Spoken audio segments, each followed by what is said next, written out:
Tesla CEO Elon Musk has just announced on the company's website that the company is going to be opening up all of its patents for other automakers and others in the auto industry to use. It is rare and it is bold. Tesla is sharing its secrets, opening its patents for the world to see. We haven't seen this type of move from any automaker. This is completely unusual when it comes to the auto industry. Tesla's decision to open up its patents is a perfect example of both the allergy to convention this electric car company seems to have, and also the tremendous scope of its ambition.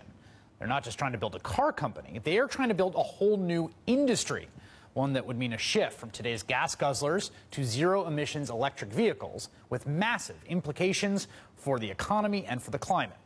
Tesla is that rarest of success stories, a successful and innovative young American automaker, with a stock price that has exploded over the past 5 years, an astounding $30 billion market valuation, and a claim for selling what Consumer Reports considers the best car you can buy.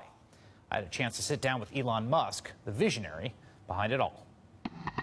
So we were doing research when we were doing a segment on Tesla, and we were going back through the archives of American car startups that have failed. Right, there's a big archive, I'm sure. Yeah, and it's actually a big Wikipedia page. It was actually kind of fun. It's like, oh, I didn't know someone tried. I was like, wow, well, you know, all these dreamers. Yes, a big graveyard. So how have you avoided that fate so far? Why is Tesla working so far? Well, I think, you know, when you look at the other car companies, there wasn't really any big technology discontinuity. There wasn't some sort of step change in technology that warranted the creation of a new car company in America. Whereas with the advent of electric cars, I think it's the biggest change in automotive since the moving production line. It's a really substantial change, and it does lend itself to expertise from outside the car industry. And I think that provides an opportunity for a company like Tesla. And in fact, I've somewhat been surprised at how much of a lead we have. We actually don't want to have the lead we have. We're hoping that other car companies would follow us faster. You just had this patent decision, and this gets to the point you're saying. You're further ahead of other car companies than you would like to be. Yeah. Because there's a certain kind of broad interest you have in the diffusion of electric cars, right? Right. Is that what is driving your recent decision to essentially not pursue intellectual property claims on your own patents?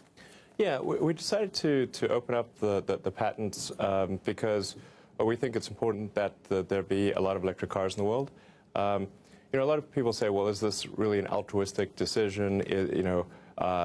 Does altruism even exist? No company would really do that. But I think it's important to bear in mind that we're really all on the same ship, you know, of being Earth. You know, if Tesla succeeds, but then the sort of climate is destroyed, I mean, I'm not sure that actually helps Tesla.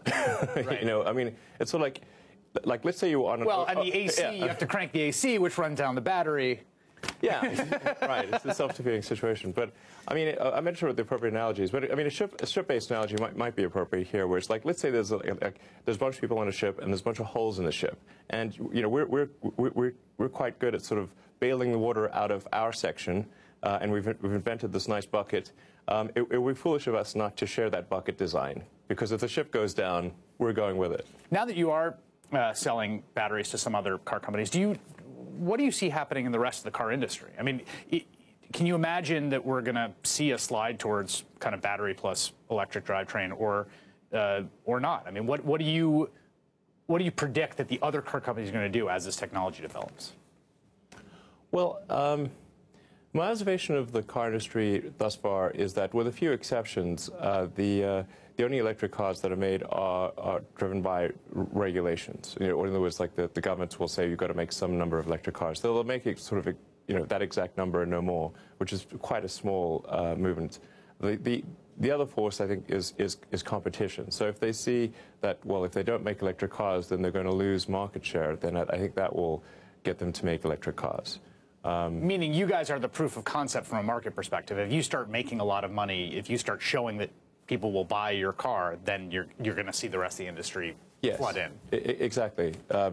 So if people are if consumers show that they want electric cars, they buy our cars, and they buy our cars instead of gasoline cars, then I think that makes the the big manufacturers set up to take notice and say, well, maybe we should have a serious electric car program, because otherwise Tesla's going to take away our market share. That seems to be a good forcing function. How far are you from that point?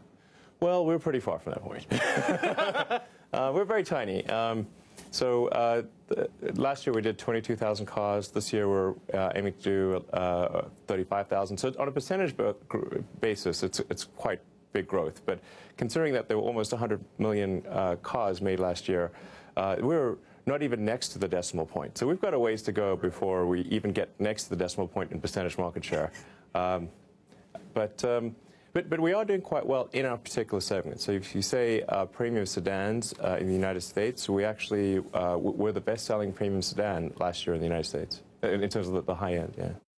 Now, if there's a single person best positioned to say where we are and where we need to be on the issue of climate change, it's Elon Musk, who is at the forefront of the fight to rein in carbon emissions. I asked him where we now stand, and what he said really surprised me.